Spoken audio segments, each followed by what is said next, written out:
नमस्कार, मी साक्षी अणसने. Yes Marathi news मध्ये आपलं स्वागत. पाहूया त्याच्या ठळक घडामोडी.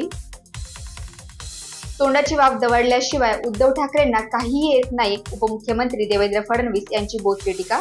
फडणवीस यांना अटक होण्याची मोठी भीती होती म्हणून त्यांनी शिवसेना फोडली. संजय राऊतांचा मोठा दावा. नाशिक उमेदवारीवरून शिवसेनेचं गुऱ्हाळ सुरू.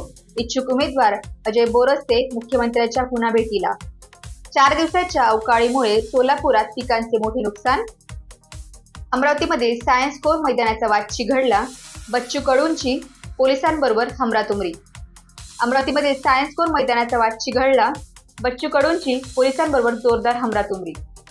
आता पाहूया ठळक बातम्या विस्ताराने. अंजनेरी हा नाशिक त्र्यंबकेश्वर रांगेतील महत्त्वाचा किल्ला आहे. नाशिक त्र्यंबकेश्वर रस्त्यावर नाशिकपासून 20 किलोमीटर अंतरावर अंजनेरी नावाचा फाटा आहे. अंजनेरी गावात गेल्यानंतर पायऱ्यांच्या वाटेने गडावर जाता येते. मूळ गावाच्या वाटेनेही गडावर जाता येते. गडावर बुदली नावाची अवघड वाटही खाली उतरते. अंजनेरी गडाची उंची 4200 फूट असून हा किल्ला जनमानसात प्रचलित आहे, तो हनुमानाच्या जन्मस्थानामुळे. पवनपुत्र हनुमानाचा जन्म या डोंगरावर अंजनी मातेच्या पोटी झाला, म्हणूनच या किल्ल्याला अंजनेरी नाव देण्यात आले. या डोंगराच्या परिसरात हनुमान लहानाचे मोठे झाले असे समजले जाते. आज हनुमान जयंती या पार्श्वभूमीवर अंजनेरी जन्मभूमी संस्थानच्या वतीने अनेक दिवसापासून उत्सवाची तयारी सुरू होती. तसेच आज सकाळपासून पूजा अर्चा मंत्र उपचार हे देखील हनुमान जयंतीनिमित्त करण्यात आले. यासाठी अनेक साधू महंत ब्राह्मण हे देखील उपस्थित होते. यांच्या उपस्थितीमध्ये हनुमंतरायांवर अभिषेक देखील करण्यात आला. या प्रसंगी मोठ्या प्रमाणात भाविक दिसून आले. गडावर दर्शनासाठी भाविकांच्या मोठमोठ्या रांगा लागल्या होत्या आणि संपूर्ण गडावरचे वातावरण हे भक्तिमय बनले होते. संपूर्ण भाविकांमध्ये एक वेगळी ऊर्जा तसेच उत्साह बघायला मिळाला. या प्रसंगी महाप्रसादाचे वाटपही करण्यात आले. संपूर्ण कार्यक्रमासाठी अंजनेरी जन्मभूमी संस्थान तसेच संस्थानचे अध्यक्ष गडाख साहेब, प्रशांत गडाख, शिवम जाधव, केतन दराडे, हेमराज मराठे आदींचे सहकार्य लाभले.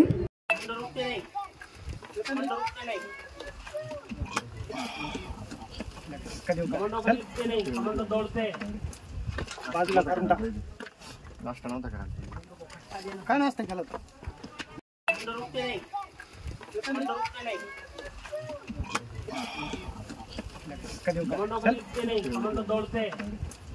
बाजूला करून टाक. नाश्ता नव्हता करा. काय नसतं केलं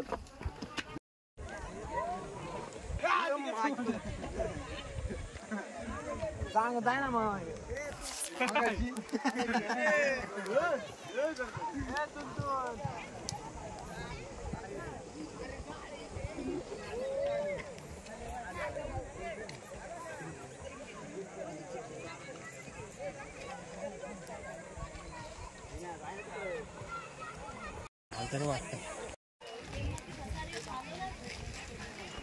काय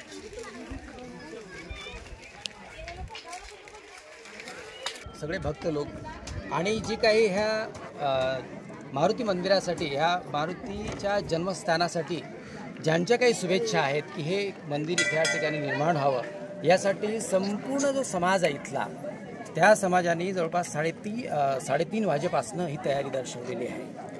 3:30 वाजेपासून रात्रीपासून लोक येऊन मुक्काम राहिलेले आहेत.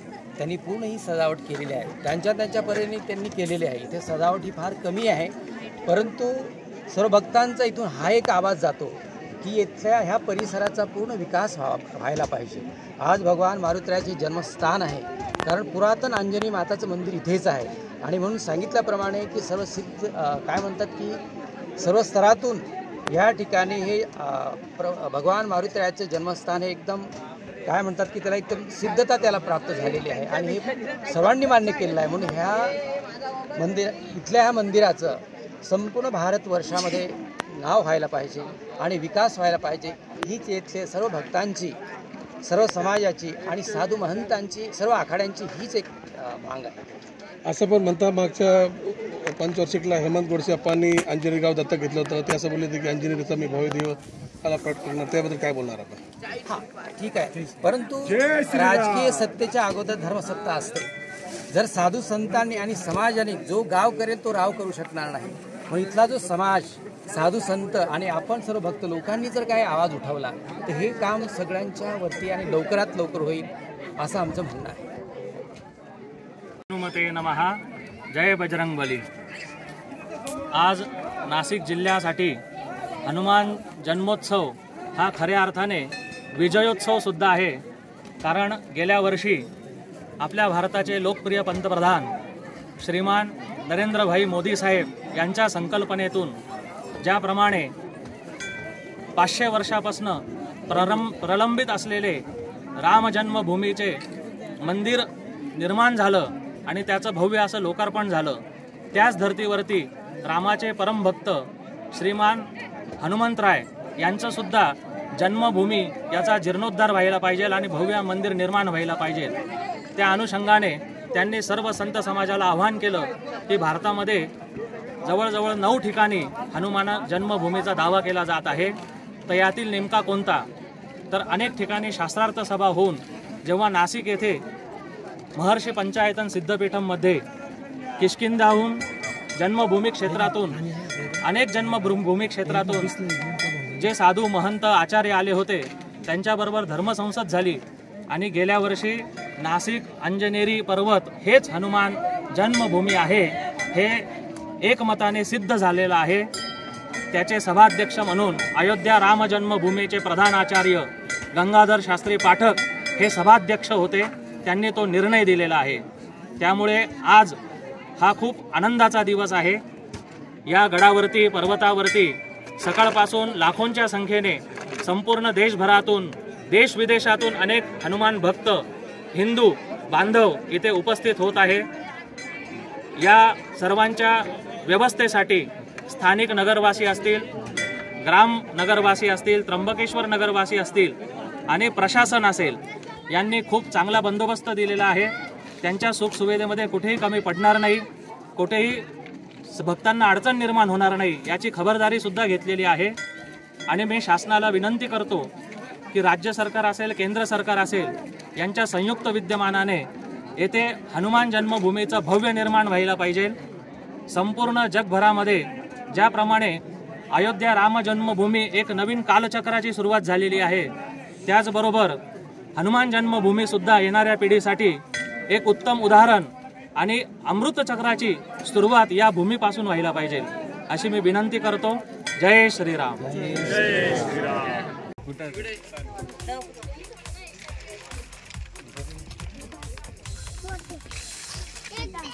उन्हाळा आहे तरी ग्रीनरी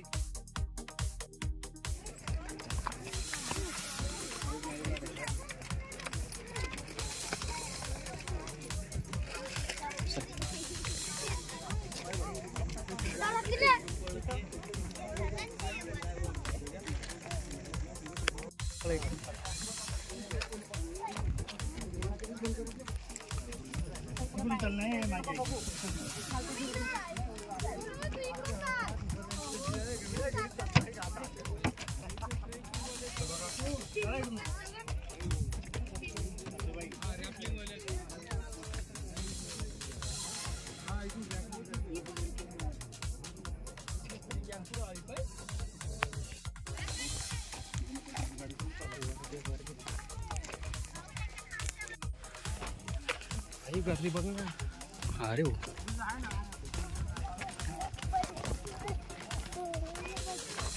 आयला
घोडेवाडी मंदिर प्राणप्रतिष्ठा सोहळा मोठ्या जल्लोषात सुरू.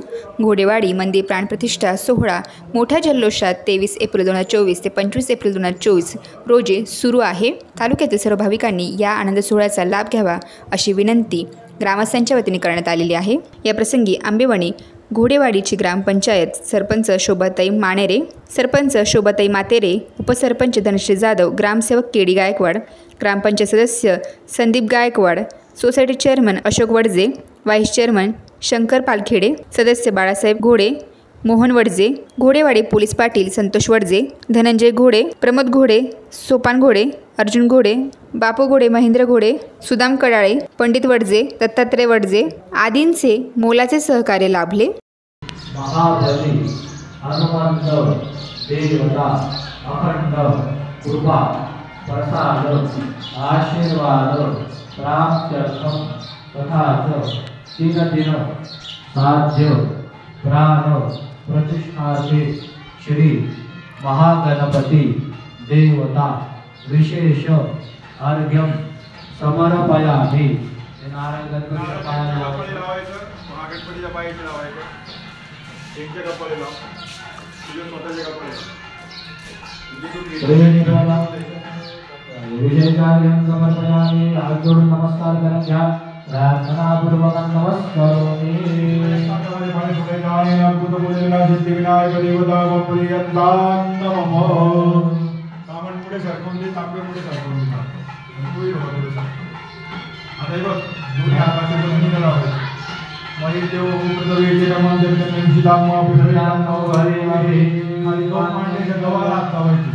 गव्हाला नवयन गवरांना गुरु ब्राह्मण नारायणामती आशरणम आयामाभिषेकं नमः. गुरुदान वदनाम वायुरी वरमस्तुतं धर्मसुवर्ण सरित सरण्य सरण्य सरण्य सरण्य सरण्य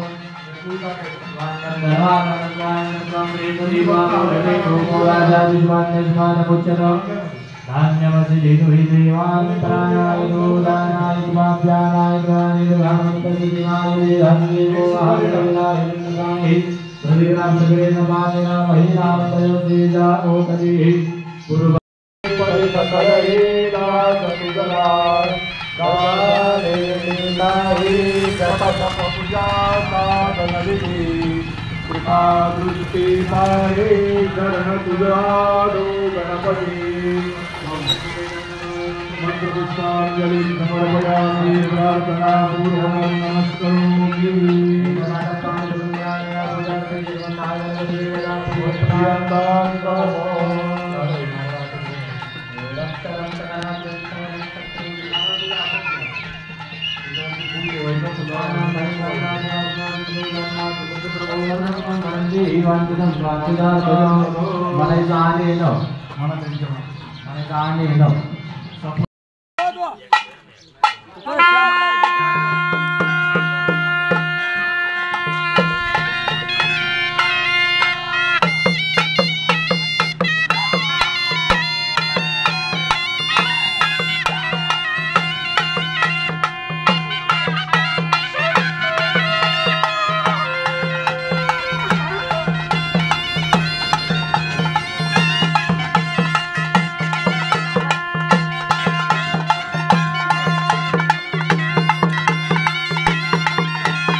देवता अखंड कृपा प्रसाद आशीर्वाद प्राप्त्यर्थम तथाच तीन दिन साध्य प्राण प्रतिष्ठाचे श्री महागणपती देवता विशेष अर्घ्यम समर्पयामि। नारायण गणपतीच्या पायाला लावायचं, महागणपतीच्या पायाला लावायचं, त्यांच्या कपाळी लाव, तुझ्या स्वतःच्या कपाळी विशेषार्घ्यम समर्पयामि। हात जोडून नमस्कार करा घ्या, प्रार्थनापूर्वक नमस्कारोमि। सिद्धिविनायक देवता बपुलियंतान नमः। सामान पुढे सरकवून दे, तांबे पुढे सरकवून दे, आता हे बघ दोन्ही हाताचे बंधन लावायचे। मग देव उपद्रवी रमण दर्शन निशिदाम अभिधर्यान हरे हरे आणि तो मांडीच्या गव्हाला हात लावायचे। गव्हाला नवयन गवरांना गुरु ब्राह्मण संतोषाया मदिया गणनाया विष्णु नमः। गुरुदान स्वदान देवी वरमस्तुतं धर्मस्तु परमश्रेष्ठ सगण्य सगण्य सगण्य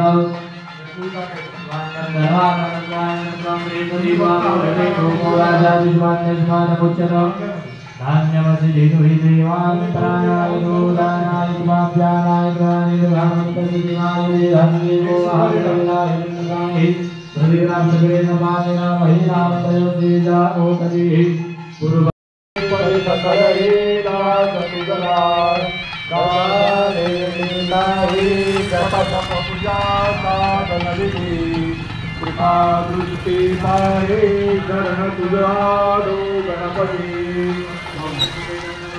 मंत्रपुष्पांजली समर्पयामि, प्रार्थना पूर्वक नमस्करोमि।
येस मराठीसाठी भाऊसाहेब पिंगळ, घोडेवाडी रिपोर्ट।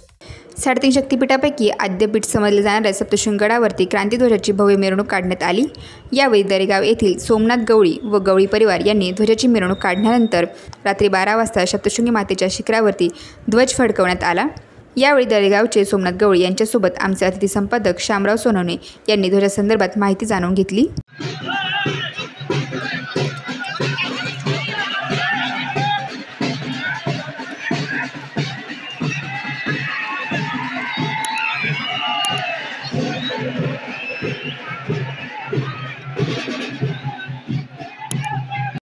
बावीस एप्रिल 2024 आता 5:30 वाजलेले आहे। आपण पाहू शकतो 3.5 शक्तिपीठापैकी आद्यपीठ समाजाला सप्तशृंगगडावरती कीर्तिध्वजची भव्य अशी मिरवणूक काढण्यात आली आणि हे संपूर्ण दरेगावचे जे गवळी परिवार आहे हा परिवार दरवर्षी आता पिढ्यानी पिढ्या ध्वज हे आज रात्री 12 वाजता शिखरावरती ते फडकवत असतात. आपण पाहू शकतो की मागील काही दिवसापासून शिरपूरचा ध्वज गडावरती फडकणार ह्या आशेने संपूर्ण बातम्या रंगवल्या गेल्या होत्या, परंतु त्यांच्यावर कारवाई करण्याची मागणी गवळी परिवाराने केल्यानंतर शेवटी अखेर आज कीर्ती ध्वज हा गवळी परिवारांच्या ताब्यात देण्यात आला. सोमनाथ भाऊ, काय सांगाल? मिरवणूक किती वाजता निघाली आणि काय सांगाल? मिरवणूक पूजा झाली फिरेस्ट ऑफिसमध्ये. मिरवणूक 3:30-4ला निघाली. 4ला निघाली. अशी खूप गर्दी होते. त्या गर्दीमध्ये मिरवणूक आमची निघाली. पण गवळी परिवार सगळं असल्यामुळं हा परिवार 500 वर्षांपासून ध्वज लावत आलेला आहे. आम्ही आज रात्री 12ला ध्वज लावणार. रात्री 12 वाजता ध्वज लावणार आहेत. बाबा, एकंदरीत जे शिरपूरचे म्हणत होते चौधरी, आम्ही झेंडा नेतोय, काय सांगाल तुम्ही? शिरपूरवाल्यांचा काय आमच्याबरोबर संबंध नाही आहे. आम्ही पहिल्या पूर्वीपासून आम्ही झेंडाचं काम करतोय. आपला मान आहे. आणि आता सर्व तरुण मंडळी आपल्याला दिसत आहेत. आता हे सर्वच्या सर्व रात्री 12 वाजता सप्तशृंग शिखरावरती ध्वज हे लावणार आहेत. 3.5 शक्तिपीठापैकी आद्यपीठ समजणाऱ्या सप्तशृंग गडावरती चैत्र नवरात्राचे आज कीर्ती ध्वजाने सांगता होत असते. आता ज्यांनी यात्रामध्ये चोख बंदोबस्त ठेवले असे कळवण येथील DYSP किरण कुमार सूर्यवंशी सर आहेत. सर, आपलं अभिनंदन आहे आणि स्वागत पण आहे की यात्रा खूप शांततेत पार पडली. काय सांगाल? नाशिक ग्रामीणचे पोलीस अधीक्षक श्री देशमाने सर, पोलीस अधीक्षक यांच्या मार्गदर्शनाखाली आम्ही पोलीस बंदोबस्त इथे मोठ्या प्रमाणात तैनात केला होता. त्यामध्ये सर्वच म्हणजे नाशिक जिल्ह्यामध्ये पोलीस बोलवले होते आपण बऱ्यापैकी सर्व पोलीस स्टेशनचे. आणि इथलेही काही सहकारी आहेत, जसं इतर काही स्वयंसेवक आहेत त्यांची आपण मदत घेतली होती ट्रस्टच्या मार्फत. आणि कळवणचे पोलीस निरीक्षक शिरसाट साहेब आणि इतर अधिकारी यांच्या मदतीनं आपण हा बंदोबस्त पार पाडलेला आहे. त्यामध्ये क्राऊड मोठ्या प्रमाणात येत होता, परंतु ज्यांना आम्ही जी जबाबदारी दिली होती ती त्यांनी योग्य रीतीने पार पाडल्यामुळे कुठेही अनुचित प्रकार असं काही घडला नाही. आणि एवढ्या मोठ्या प्रमाणात क्राऊड असून सुद्धा शांततेमध्ये लोकांना भाविकांना दर्शन घेता आलं. आणि त्याचबरोबर कीर्ती ध्वजाची सुद्धा मिरवणूक शांततेत पार पडलेली आहे. आता लोक जाण्याच्या परतीच्या मार्गावरती आहेत. तर आम्ही आता तो बंदोबस्त पार पाडत आहोत की जेणेकरून भाविकांना कुठल्याही प्रकारे अडचण होऊ नये आणि त्यांना योग्य पद्धतीने जिथून आलेले आहेत तिथून लवकरात लवकर त्यांना पोहोचता येईल यासाठी आम्ही प्रयत्नशील आहोत. सप्तशृंगीगड, कळवण, नाशिक. चांदवड तालुक्यातील वडनेर भैरव या गावामध्ये यात्रा उत्सवाला जल्लोषात प्रारंभ. काल भैरव जोगेश्वरी माता यात्रा उत्सव वडनेर भैरव गावात सुरुवात झालेली असून चांदवड तालुक्यातील जागृत देवस्थान व गावातील सर्व जाती धर्मियातील श्रद्धास्थान असलेले महत्त्वाची यात्रा म्हणजे वडनेर भैरवची यात्रा. 3 दिवस सलग असलेली या यात्रेमध्ये अनेक जाती धर्माचे लोक एकत्र येऊन हा यात्रा उत्सव साजरा करत असतात. पारंपरिक पद्धतीने यात्रा उत्सवाची सुरुवात झाली असून यात्रा कमिटीने यासाठी सर्वतोपरी तयारी केली आहे. या प्रसंगी यात्रा कमिटीचे अध्यक्ष माननीय योगेश भाऊ साळुंके यांनी आपले मनोगत व्यक्त केले. ते म्हणाले की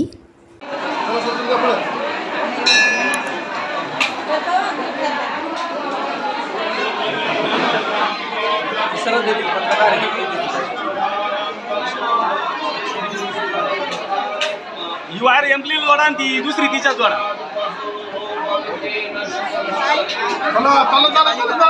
चला चला चला चला, उलटे दर्शनाला येऊ नका.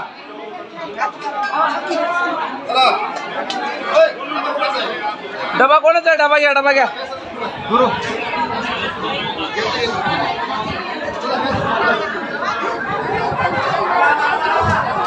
Hello hello hello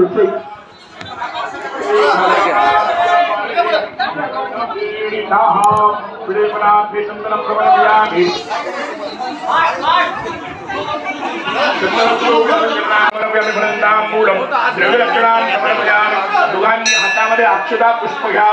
मंत्रपुष्पांजली. ओम नानाहासो अनरुखो धूर्तिः प्रणंमर्तस्या रक्षाणो ब्रह्माणस्वादे. ओम या गणपतीला मंत्रपुष्पांजली समर्पयामि. नमस्कार करा. हात जोडून गणपतीची प्रार्थना करा.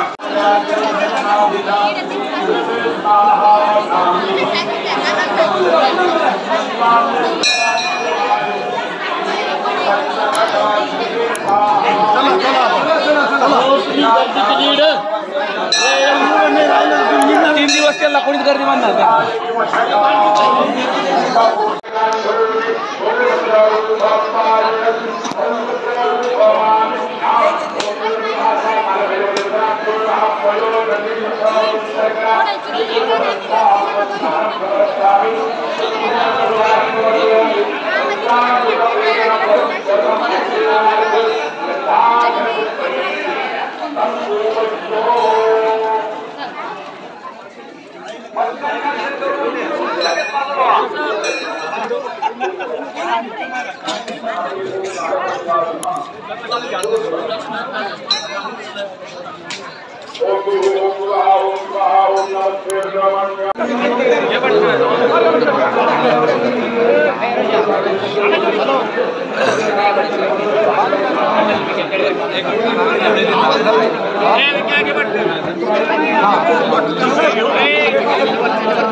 भयामि देव यजरे पृथिव्या मतायद्रामकसगला अश्वशगला दृष्टाः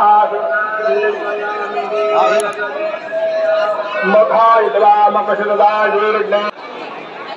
आज आपण वडनेर भैरव यात्रा कमिटीच्या अध्यक्ष माननीय योगेश भाऊ साळुंके यांची या ठिकाणी मुलाखत घेत आहोत आणि या गावची परंपरा आणि या गावच्या यात्रेच्या संदर्भात ते आपल्याला माहिती देऊ इच्छितात। गेल्या 350 वर्षापासून माता अहिल्यादेवी होळकर यांनी हा श्री कालभैरवनाथ महाराज जोगेश्वरी माता यात्रा उत्सव या ठिकाणी सुरुवात केली आहे। त्या परंपरेनुसार या ठिकाणी 18 पगड 12 बलुतेदार समाजाला या ठिकाणी मानपान आहे। पहिली रथाला जोडणारी जी जोडी आहे ती मुसलमान पाटलांची असती। या ठिकाणी दुसरी त्यानंतरचा जो मानपान असतो इथं अब्दागिरीचा जो मान असतो तो भोसले परिवाराला असतो। तसेच असे अनेक मान या ठिकाणी विविध परिवाराला या ठिकाणी आहे आणि हा यात्रा उत्सव प्रत्यक्ष आज चैत्र पौर्णिमेला सुरुवात होत आहे आणि या यात्रा उत्सवाचं वैशिष्ट्य असं आहे की या चलमूर्त्या असल्यामुळे या ठिकाणी मंदिरात मूर्तीविना 2 दिवस मंदिर उघडं असतं। या यात्रा उत्सवामध्ये पारंपरिकरित्या जेही काही मानपान सोहळे असतात ते होतात। तसेच हे दैवत पाहुण्यांना विशेष असं दार्जिन्य आहे। धन्यवाद। धन्यवाद।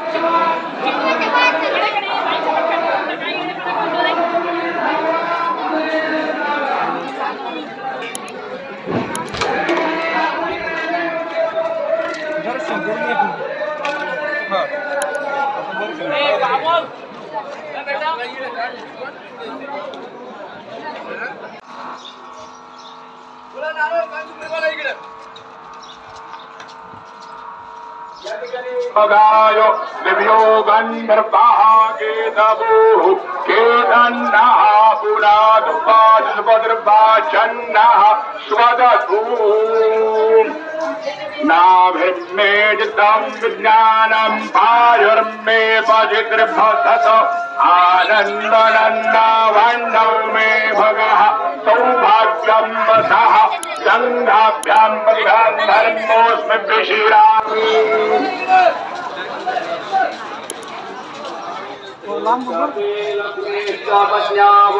रात्रे पार्श्वे चित्राणि रूपवचिनो व्याप्तं ईशान्यगाना।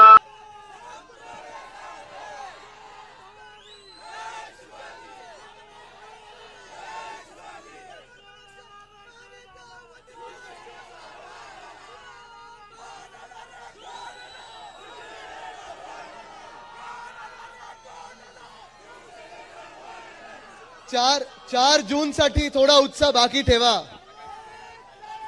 आवाज येतोय का तिथपर्यंत? खरं पाहायला गेलं तर मला माहिती आहे आपण सकाळी साधारणपणे 9:30 पासून, दादा आता जरा थांबा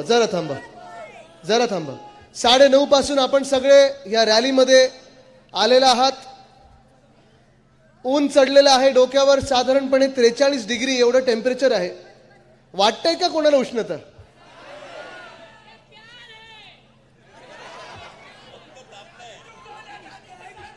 तापलं इथे चटकेतनं बसतायत.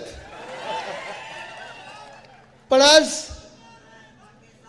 आपण सगळे पाहत आहात जे वातावरण इथे बनलेलं आहे. आणि मला वाटतं सगळ्यांची जी भाषणं झाली, आमची आधीचे सगळे वक्ते बोलल्यानंतर प्रश्न हाच पडतो, जो तुमचा रिस्पॉन्स बघून हा प्रश्न पडतो की अजून काही प्रचार करण्याची गरज आपल्याला राहिली आहे का? संजय भाऊ आता फॉर्म भरायला गेलेले आहेत. मी त्यांना कानात हेच सांगितलं की फॉर्म तुम्ही भरून घ्या, चूक कुठे होणार नाही एवढं बघून घ्या. कारण जिंकवण्याची जबाबदारी ही आता लोकांनी घेतलेली आहे, मावळ मतदारसंघाने घेतलेली आहे. थोडा हा स्पीकर इथे वळून घे ना, मला ऐकून येतं नाही थोडंसं. नाही असं उलटा प्लीज. हा बस थँक्यू. मी जास्ती वेळ बोलणार नाहीये कारण मला माहिती आहे आपण कोणी जेवलेला नाहीयेत ना नाश्ता केलाय. नाही असं नाही, निवडणूक महत्वाची आहे, अजून काही दिवस आपल्याला आहेत. मी सर्वांनाच विनंती करीन की आपण स्वतःची सगळ्यांनी काळजी घ्या. सचिन भाऊंना मी खास धन्यवाद देतो कारण आज जो मंच त्यांनी उभारलेला आहे इथे, आम्हाला उन्हात ठेवले पण तुम्हा सर्वांना सावलीत ठेवलेलं आहे. आणि हाच शब्द मी तुम्हाला देतो की शिवसेना उद्धव बाळासाहेब ठाकरे पक्ष आणि उद्धव साहेबांची जी शिकवण आहे आम्हाला, की आपण कितीही उन्हात असलो तरी आपले कार्यकर्ते आणि आपल्यावर जे प्रेम करतात, आपला महाराष्ट्र आहे ना, नेहमी सावलीत ठेवलं पाहिजे. आपण त्यांची काळजी ही पहिली घेतली पाहिजे. कोविडच्या काळात देखील आपण हेच बघितलं. आणि ही निवडणूक आपल्या सगळ्यांचं इथे मी स्वागत करत असताना एवढ्यासाठीच तुम्हाला अभिनंदन देत आहे की ह्या ऐतिहासिक क्षणाचे आपण नुसतं साक्षीदार नाही आहात, आपण तो इतिहास घडवणारे इथे मतदार उभे आहात. कारण इतिहास हा घडणार आहे आणि देशात परिवर्तन होणार आहे हे लिहून घ्या तुम्ही. देशात परिवर्तन घडणार आहे. भाजपचं सरकार बसत नाही. आतापर्यंत आपण ऐकत आलो होतो, पहिल्या 1-2 आठवड्यांमध्ये अनेकदा आपण प्रचार पाहिलं असाल, ऐकलं असाल, 400 पार 400 पार.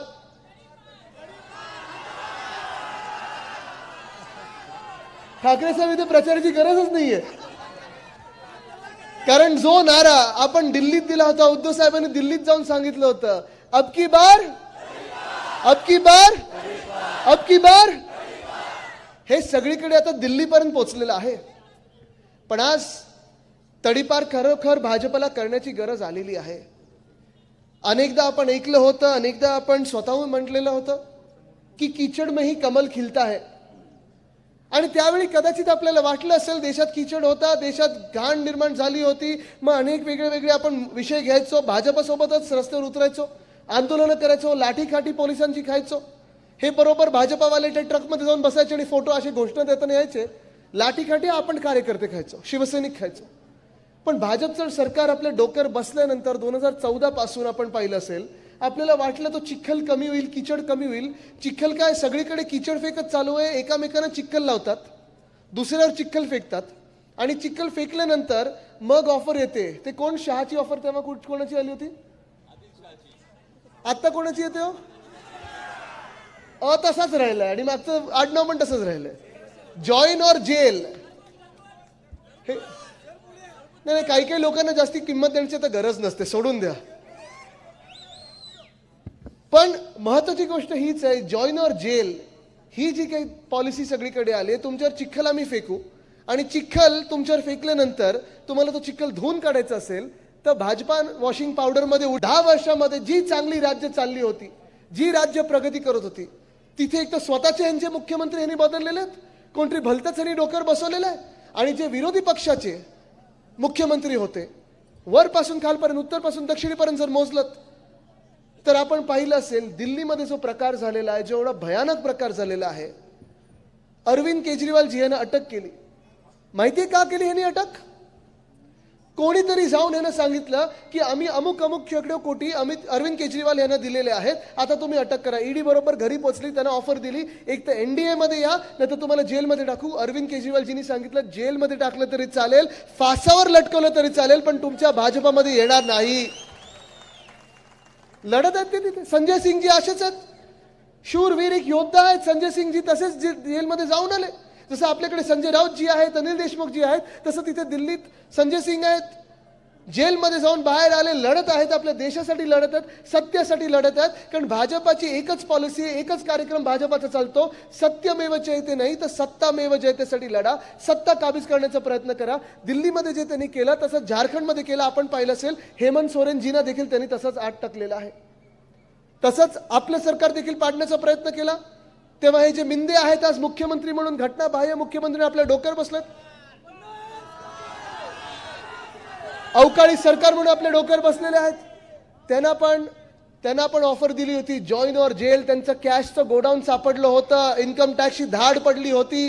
त्यांना सांगितलं येत आहे की टाकू आतमध्ये, मग ते लगेच रडायला लागले दाढी खाजवत.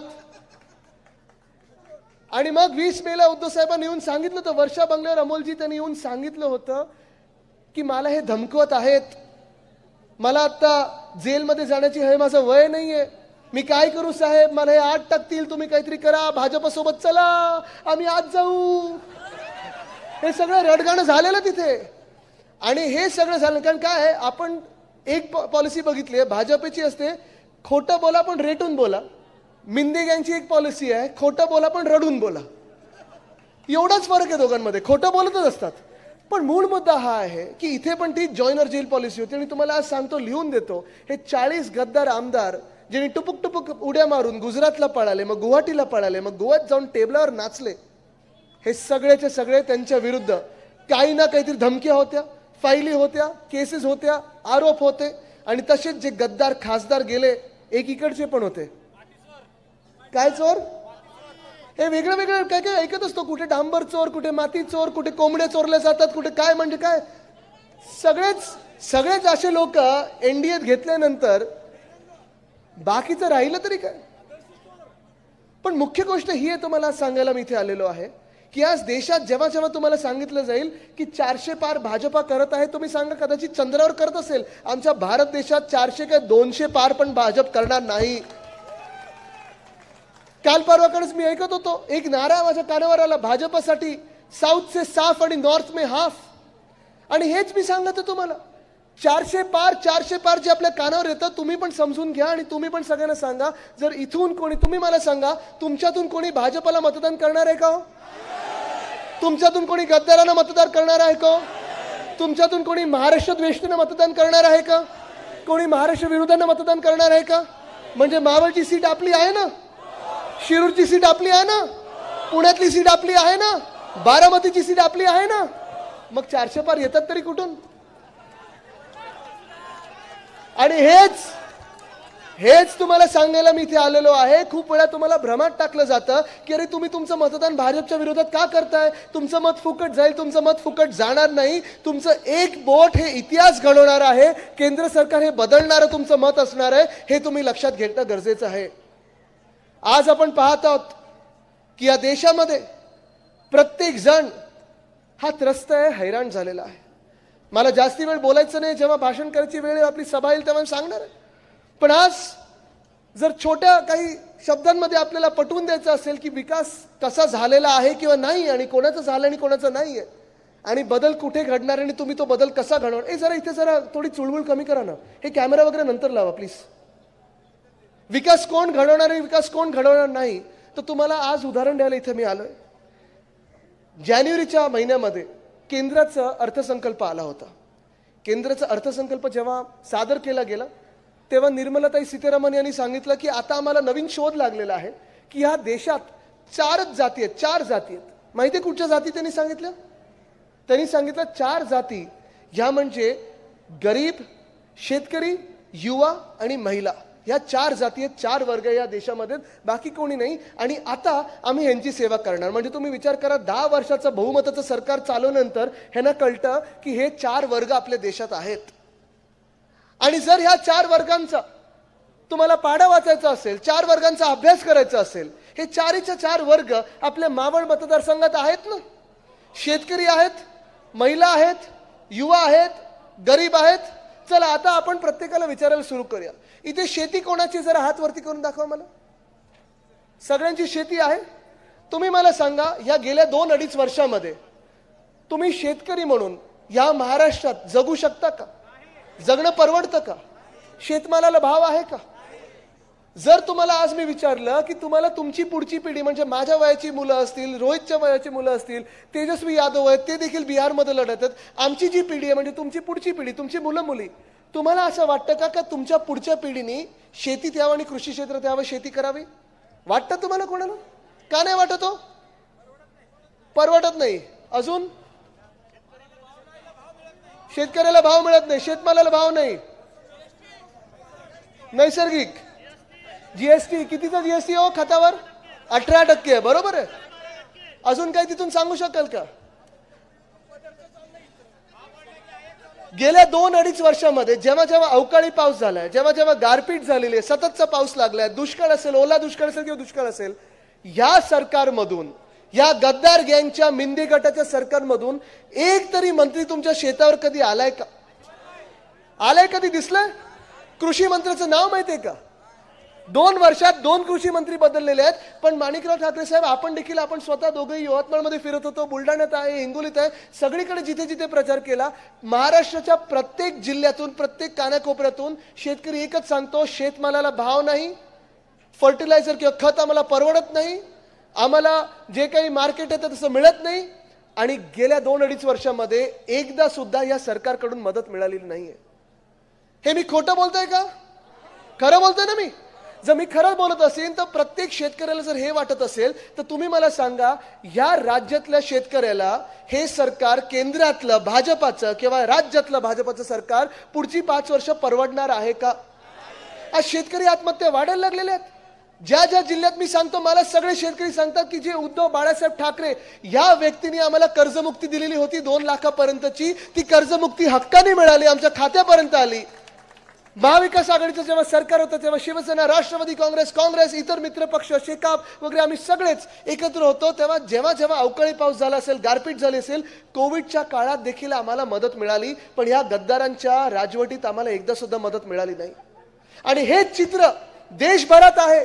हे चित्र जेव्हा दिल्लीकडे मोर्चाने घेऊन निघाले होते आपले सगळे शेतकरी बांधव, मग ते उत्तर प्रदेश मधले असतील, बिहार मधले असतील, हरियाणातले असतील, पंजाब मधले असतील, चंदीगड मधले असतील, ह्या सगळ्या शेतकऱ्यांना रोखण्यासाठी केंद्र सरकारने, भाजपा सरकारने लाठ्या चालवल्या होत्या. पोलीस आणि सैन्य बल तिथे लावलं होतं. जे लडाखमध्ये जे चायना घुसतं ना, त्याच्या विरोधात लावायला पाहिजे होतं, पण चायनावर बोलण्याची हिंमत नाही. म्हणून आमच्या शेतकऱ्यांना अर्बन नक्सल आणि माओवादी बोललं जातं, अतिरेकी बोललं जातं, खलिस्तानी बोललं जातं. हे आज दुर्दैव आहे. ज्या शेतकऱ्यांना बाजूला बसून मंत्रिमंडळात घेऊन ऐकणं गरजेचं होतं, त्यांच्या मागण्या पूर्ण करायच्या होत्या, जी वचनं तुम्हीच दिली होती 2 वर्षापूर्वी ती मान्य करायची होती, जो MSP देणं गरजेचं होतं स्वामीनाथन आयोगाप्रमाणे, ते न देता लाठीकाठी, ड्रोन मधून अश्रुधूर चालवला गेला, गोळीबार केला गेला. हे सरकार तुम्ही पुन्हा एकदा निवडून देणार का? आज मी तुम्हाला विचारतोय. या भाजपाला तुम्ही मतदान करणार का? बघा, म्हणजे एक वर्ग, एक मोठी जात, शेतकरी आज भाजपासोबत नाहीये. चला पुढे जाऊया, युवांकडे वळूया. आज युवा वर्ग जो आहे, जो 20ला असेल, 30ला असेल, 40ला असेल, ह्या सगळ्यांना आज मी विचारत आहे, महाराष्ट्रात तुम्ही गेली 5 वर्ष बघितलेली आहेत.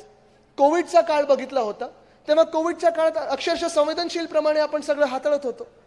कुठेही जसं गुजरातमध्ये झालं किंवा उत्तर प्रदेशमध्ये झालं तसं कुठेही महाराष्ट्रात होऊ दिलं नाही. कारण आपले कुटुंब प्रमुख उद्धव बाळासाहेब ठाकरे या व्यक्तींनी महाराष्ट्राची जी काळजी घेतली, आम्ही सर्वांनी जी काही मदत करण्याचा प्रयत्न केला, मग राजेश टोपे साहेब असतील, अमित देशमुखजी असतील, आपण सर्वच जे काम करत होतो ते आपल्याला दिसत होतं. पण तो कोविडचा काळ सुरू असताना जगभरात अर्थचक्र बंद पडलं होतं, तेव्हा महाराष्ट्रात आपण 6.5 लाख कोटीची गुंतवणूक आपल्या राज्यात आणू शकलो. ही अभिमानाची गोष्ट आहे, कारण तो महाविकास आघाडीचा काळ होता. उद्योगपत्यांना पण वाटत होतं, अरे हे एक्स्टॉर्शनवाले नाही आहेत, ही चांगली लोक आहेत, प्रामाणिक लोक आहेत, आम्ही महाराष्ट्रात जाऊन उद्योग चांगला उभारू. आपल्या इथे तळेगावमध्ये ह्याच मतदारसंघात मोर्चा काढला होता. मी तुम्हाला सांगतोय, मी माझं नाव घेऊन सांगतोय, आदित्य रश्मी उद्धव ठाकरे म्हणून सांगतोय, तो वेदांता फॉक्सकॉनचा प्रकल्प जर आपलं सरकार असतं तर तळेगावमध्येच आणला असता आणि इकडच्या आपल्या महाराष्ट्राच्या लगभग 1 लाख तरुणींना आपण नोकरी देऊ शकलो असतो. पण आपलं सरकार पाडलं गेलं. गद्दारी झाली. गद्दारी जी झाली ती झाली. निर्लज्जपणे एका नीच राजकारण्यांनी गद्दारी जी केली ते झाल्यानंतर मला तुम्ही सांगा, तुम्ही तरुण म्हणून मला सांगा, या गेल्या 2-2.5 वर्षामध्ये जेव्हा या गद्दार गँगचं सरकार होतं, मिदनी गटाचं सरकार होतं, तुम्हाला एक तरी नव्या नोकरीची संधी आली आहे का? आली? कधी नव्या रोजगाराचं तुम्ही ऐकलंय? जॉब ऑफरचं ऐकलंय तुम्ही? आंदोलनामागे आंदोलन आपली होत चाललेली आहेत. मोर्चे मागे मोर्चे आपण निघत चाललेले, आपल्या लढाईसाठी आपण लढत चाललोय, न्याय हक्कांसाठी लढत चाललेलो आहे. पण प्रत्येक जो मोठा प्रकल्प होता तो त्यांनी पाठवला त्यांच्या आवडत्या राज्यात. त्यांचं आवडतं राज्य कुठचं?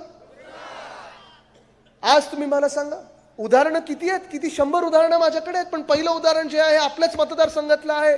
वेदांता फॉक्सकॉन तळेगावमध्ये येणार होतं, कुठे पाठवलं त्यांनी? एअरबस टाटाचा प्रकल्प आपण मिहानमध्ये नागपूरमध्ये आणणार होतो, कुठे पाठवला त्यांनी? बलड्राग पार्क आपण रोह्यामध्ये आणणार होतो, पाठवलं कुठे त्यांनी? छत्रपती संभाजीनगर येथे आपण ऑरिक सिटीमध्ये मेडिकल डिव्हाइस पार्क आणणार होतो, पाठवलं कुठे त्यांनी? अमरावतीमध्ये टेक्सटाईल पार्क आणणार होतो, पाठवलं कुठे त्यांनी? बुलढाण्यामध्ये आपण रिन्युएबल एनर्जी इक्विपमेंट पार्क आणणार होतो, पाठवलं कुठे त्यांनी? वर्ल्ड कपची फायनल आपल्या वानखेडेमध्येच व्हायला पाहिजे होती. शरद पवार साहेब जेव्हा अध्यक्ष होते क्रिकेटचे, वानखेडेमध्ये होते आणि आपण जिंकलो होतो. आता कोण अध्यक्ष झाले तिथे? काय आदिल शाह? कोण पाठवलं कुठे त्यांनी?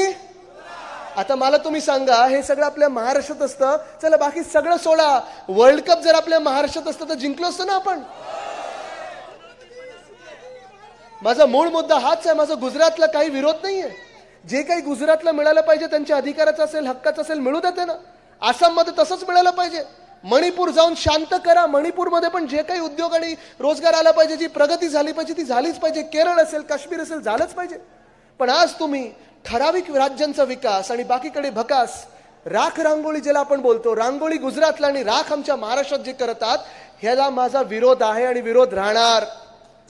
आणि आज मी इथे तुम्हाला तरुणांना विचारायला आलोय की हा जो आपल्या महाराष्ट्रावर अन्याय होतो, जो आपल्या तरुणांवर अन्याय होतो, जो तरुणींवर अन्याय होतोय, त्याच्या विरोधात मी एक 33 वर्षाचा तरुण लढत आहे. तुम्ही माझ्या सोबत उभे राहणार की नाही राहणार? जर माझ्या सोबत उभं राहायचं असेल तर तुम्हाला आपल्या वाघोरे साहेबांना जिंकून द्यायचं आहे. तुम्हाला मशालीवर मतदान करायला लागेल. संजोगजींवर तुम्ही उभे राहणार की नाही राहणार? बघा, म्हणजे दुसरा वर्ग युवा तो आपल्या सोबत आहे. तिसरा वर्ग जो आहे महिला, इथे जरा हात वरती करून दाखवा मला. आणि तुमचं खास मी कौतुक करत आहे, कारण तुम्ही देखील उन्हातानात आज सोबत आहात, तुम्ही प्रचार करत आहात. महिला देखील आज आपण पाहताय महाराष्ट्रभरातल्या सगळ्या महिला आपल्या सोबत आहेत, कारण प्रत्येकाला वाटतं एकमेव विश्वासू नेतृत्व म्हणजे उद्धव बाळासाहेब ठाकरे कुटुंब प्रमुख आहे. पण आज मी महिलांना विचारत आहे, आज महिलांना ह्या महाराष्ट्रात सुरक्षित वाटत आहे का? 2 मंत्री असे आहेत, एक मंत्री असे आहेत अमोलजी, ज्यांनी कॅमेऱ्यांसमोर सुप्रियाताईंना, चला महिला नेते आहेत, त्या खासदार आहेत, 1 मिनिट विसरून जा, एवढ्या घाणेरड्या शिव्या दिलेल्या आहेत. त्या मंत्र्याला ज्याची हकालपट्टी व्हायला पाहिजे होती, ज्याला लाथ मारून गेट आउट करायला पाहिजे होतं, त्यांना प्रमोशन मिळालेलं आहे, अजून एक खातं मिळालं आणि मंत्रिमंडळात बसवलेलं आहे.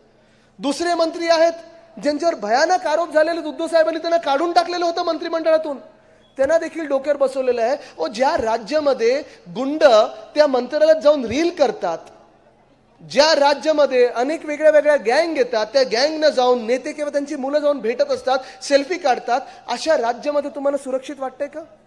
वाटू शकतं का? आज महिला देखील बोलत आहेत की आम्हाला बदल घडवायचा आहे, कारण ज्या देशामध्ये जो भाजप पक्ष आहे, बिल्किस बानो नावाच्या बाईवर काही वर्षांपूर्वी रेप झाला होता, भयानक रेप झाला होता. तो रेप होत असताना, तो अत्याचार होत असताना तिथे तिच्या डोळ्यासमोर तिच्या 3 वर्षाच्या मुलीला चिरडलं गेलं होतं आणि मारून टाकलं होतं, जिवंत मारून टाकलं होतं, तसंच चिरडलं होतं डोळ्यासमोर. आणि त्या रेपिस्टना जेव्हा सुप्रीम कोर्टाने सजा सुनावली, त्या अत्याचारी लोकांना जेव्हा सुप्रीम कोर्टाने सजा सुनावली, ज्यांना जन्मठेप झाली होती, गुजरातच्या कैदेत ठेवलं होतं, गुजरातच्या भाजप सरकारने त्यांना प्रचाराच्या वेळी बाहेर काढलं. त्या अत्याचारी लोकांच्या आरत्या ओवाळल्या, हार घातले मंत्र्यांनी आणि प्रचारात फिरवलं. अशा पक्षाला तुम्ही निवडून देणार आहात का? वंदनीय हिंदुराष्ट्र सम्राट बाळासाहेब ठाकरेंनी आपल्याला एकच शिकवण दिलेली आहे, कुठच्याही राज्यात असो, त्या बिल्किस बानोची जातपात धर्म कुठचंही असो आणि हे रेप करणारे आहेत त्यांची जातपात धर्म कुठचंही असो, जातपात धर्म न बघता जो रेप करतो, जो अत्याचार करतो त्याला फाशीच झाली पाहिजे, हे आपल्याला वंदनीय बाळासाहेब ठाकरेंनी शिकवलेलं आहे. पण आज महिला वर्ग देखील विचार करत आहे की आम्ही भाजपला मतदान करायचं तर का करायचं. आज चौथा जो वर्ग आहे, जो गरीब, म्हणजे आपण सगळेच आता आपण पाहिलं गेलं तर एकाच आपण वर्गात आलेलो आहोत. कारण आज या देशात जगणं कोणाला परवडत आहे का तुम्ही मला सांगा. जी आपल्याला खुशाली वाटत होती की इंडिया देश आपला पुढे चाललेला आहे, प्रगती करत आहोत, ठीक आहे, काही शेअर मार्केट वरती चाललेत, काही यांचे मित्राचे जे कोण उद्योगपती आहेत ते पुढे चाललेले आहेत. पण आज तुम्ही मला सांगा, जीडीपी म्हणजे अर्थतज्ञांचं जीडीपी नाही, आपलं जीडीपी, गॅस, डिझेल, पेट्रोल हे परवडणारं राहिलंय का.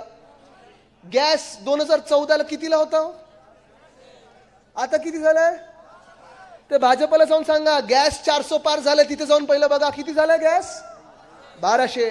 डिझेल कितीला होतं 2014 मध्ये, आता कितीला आहे. पेट्रोल कितीला होतं, आता कितीला आहे. तेव्हा आपल्याला सांगितलं होतं डॉलरची बराबरी आपण रुपयाने करू. डॉलर कितीला आहे, $1 86 रुपयाला आहे, 87 रुपयाला आहे. म्हणजे किती खोटं बोलायचं, किती रेटून बोलायचं, किती बोलत जायचं. आज आपण पहा या देशामध्ये भाजपचा जो प्रचार वळलेला आहे, ना शेतकऱ्यांसाठी कोणी बोलत आहे, ना महिलांसाठी कोणी बोलत आहे, ना तरुणांसाठी कोणी बोलत आहे, ना पेपर फुटीची होत आहे.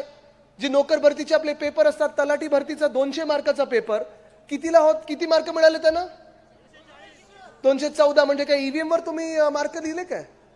पण आज प्रश्न हाच आहे की यांना सजा देणार तरी कोण. एमपीएससीच्या परीक्षा असतील, तलाठी भरतीच्या परीक्षा असतील, पोलीस भरतीच्या असतील, अनेक वेगळी कारणं घेऊन आपण पाहतोय भाजप याच्यावर बोलत नाहीये. भाजप कशावर प्रचार सुरू करते, मटन, मांस, मच्छी, तुम्ही काय घालणार आणि तुम्ही काही नाही घालणार.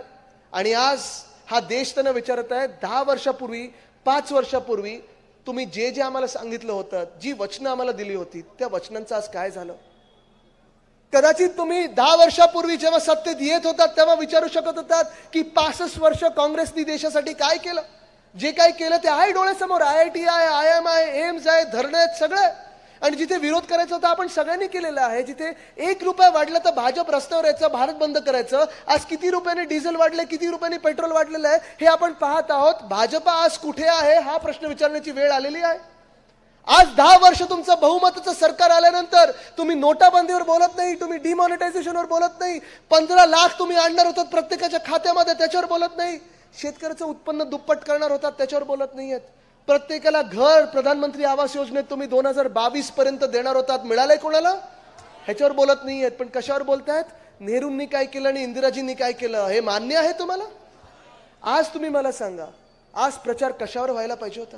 जे 10 वर्ष तुम्ही कामं केली, जे 10 वर्ष तुम्ही काहीतरी लोकांसाठी केलं असेल. पण आज भाजपची यशोगाथा जर एका गोष्टीत असेल ती अशी गोष्ट आहे की इथे प्रत्येकाला वाटतं माझं भलं झालं नसेल तरी कोणाचं तरी झालेलं आहे, माझं भलं झालं नसेल तरी ह्या क्राऊडमध्ये कोणाला तरी 15 लाख कोणाच्या तरी खात्यात आलेत. आणि म्हणून आज मी तुम्हाला परत एकदा विचारत आहे, ह्या सगळ्या खोटारडेपणाला बाजूला ठेवून सत्य परिस्थितीसाठी आपण जे लढत आहोत तुम्ही आमच्या सोबत उभे राहणार की नाही. जे संविधान भाजपला बदलायचं, आणि हे मी सांगत नाहीये ना, आम्ही कोणी सांगत आहे, भाजपाच्या 5 ते 6 उमेदवारांनी सांगितलेलं आहे, पंकजाताईंनी स्वतः सांगितलेलं आहे संविधान आम्हाला बदलायचंय, संविधान भाजपला बदलायचंय. ते का बदलायचं हे तुम्हाला सगळ्यांना माहिती आहे. पण संविधान जर बदलायचं असेल, आपण सगळे आंबेडकर प्रेमी जनता त्याला विरोध करणार की नाही. आज आपल्याला हा जर बदल घडवायचा असेल तर आपल्याला घरोघरी जाऊन सांगायला लागेल आपले उमेदवाराचं नाव. आणि तुम्ही मला सांगा उमेदवाराचं नाव काय, आपला उमेदवार कोण आहे, आपला उमेदवार कोण आहे, आपला उमेदवार कोण आहे. आणि जर संजोग भावना जिंकवायचं असेल तर आपलं चिन्ह कुठचं, आपलं चिन्ह कुठचं, आपलं चिन्ह कुठचं, आपलं चिन्ह कुठचं, आपलं चिन्ह कुठचं. आपल्याला जर देशात जो अंधकार पसरलेला आहे तो दूर करायचा असेल तर एकमेव आपलं चिन्ह असेल ते म्हणजे ह्या मतदारसंघात मशालीला मतदान करा आणि या देशातला अंधकार आहे तो दूर करूया. धन्यवाद. जय हिंद, जय महाराष्ट्र, वंदे मातरम. पुन्हा एकदा आदरणीय आदित्य साहेबांचं दोन्ही हातांचा आपण आभार मानूया. साऊंडचा एक म्युझिक झालं पाहिजे. बाबू साहेब सर बाबूजी नायर आणि विनंती थोडक्यामध्ये आभार मानायचे. सर्वांचे दोन्ही हात उंचावून आपण विश्वास दाखवूयात आणि चितबाबांना यंदा मशाल पेटूयात. आपल्या सर्वांच्या साक्षीनं हा संवाद या ठिकाणी संपन्न झाला। सर्वांना आता विनंती आहे, जाताना शिस्तीचं पालन करायचंय। पोलीस प्रशासनाला आपण सहकार्य करूयात। पायऱ्याच्या जवळची गर्दी कृपया कमी करा। पोलीस प्रशासनाला सहकार्य करायचंय। आमचे आदरणीय सावंत साहेब, बांगर साहेब या सर्वांना सहकार्य करा। जी पोलीस यंत्रणा या ठिकाणी आहे त्यांना सहकार्य करायचंय।